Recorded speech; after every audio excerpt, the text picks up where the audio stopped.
kapa ntse o jarisa ba amehang boikarabello. E re boholo ba bommasepala provinseng ya Kapa Leboya bo hloleile ho arabela hore ke hobaneng bo hloleha ho tla ka tharollo mathateng a phallo ya dikgwerekgwere dibakeng tse fapaneng.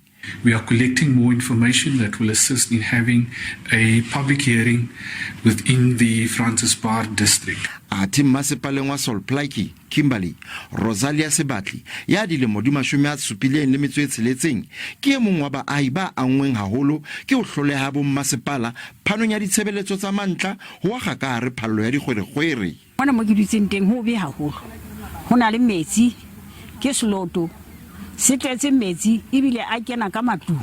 Ba bang ba baahi le bona ba re ba ferekane. Suritšenwe la bantse ba tla batho ba bana ba bereka pele e tlholega mayano ga go sa tlhole go direga ba e sheba ela ga ba e bule le go e bula. Khomishene e re e tla tswela pele ho jarisa bommasepala ba sa sebetseng boikarabello. Thabiso Khadebe, Ditaba tsa SABC, Kimberley.